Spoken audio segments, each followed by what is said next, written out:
This is Cape Ann, 4 communities built on 400 years of Yankee ingenuity. We fish and farm, we create and craft, we trade and toil, we build and bootstrap. Some are born and raised here, like me. Some visit and never leave. But we all have one thing in common. We love where we live. I'm Corey Kukuru. I know half the people here, and I'm related to the other half. Follow me around Gloucester, Rockport, Essex, and Manchester by the Sea as we meet the people and share their stories. This is The Local Life.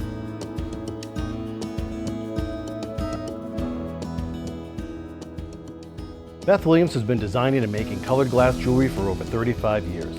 A unique method of melting colored glass over an open flame has gained her a worldwide following. Her pieces have even been shown at the Smithsonian. I first admired Beth's work when I saw her jewelry boxes all over my mom's house.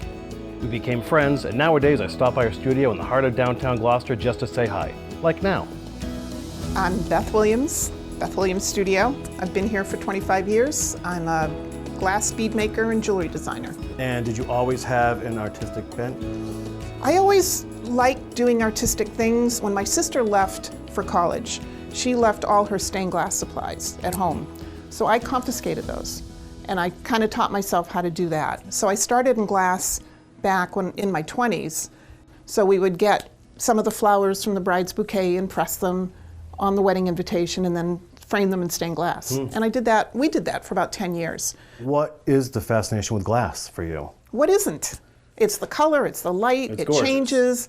You get to play with fire. Yeah, right. You get to play with that soon too. Yeah, it's wild. Yeah. What is it, do you think, about growing up around here that inspires your work? It's the biggest part that drives my work. I see, especially in my garden, I'll see the way that flowers sort of are up against the grass or against the green, or, you know, and those colors just make my heart jump. And that makes perfect sense, because if you look at your earrings and your pendants, they seem floral. Yeah. Well, I can't wait to actually start showing how you actually work and put this all together. Okay. But should we go over to your workstation Sure. and give it a try? Sure. Okay.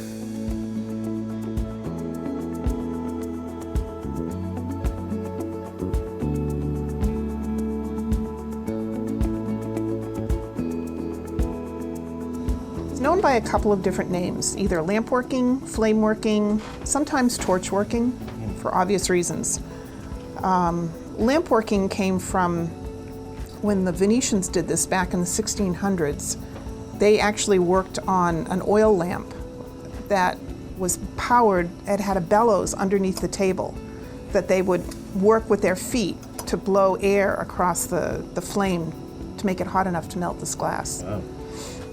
I'm happy to have a torch. And so the idea is what? You're literally melting the glass. Melting the glass, and you'll see, I'm going to wind a bit of this green glass Look at that. around the steel mandrel. And that's the beginning of most every bead I make. I'm lucky enough that I happened to bring my safety goggles in the glove box today, so we lucked out there.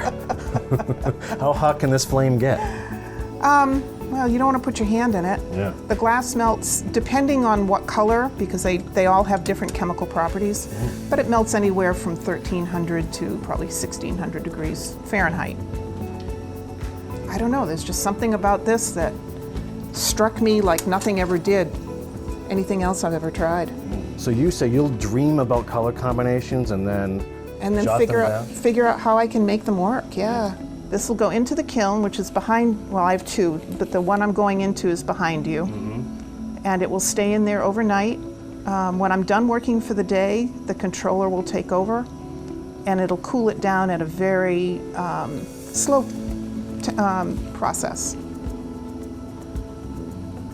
It's called annealing, so it lets the whole thing come to the same temperature and cool down at the same rate.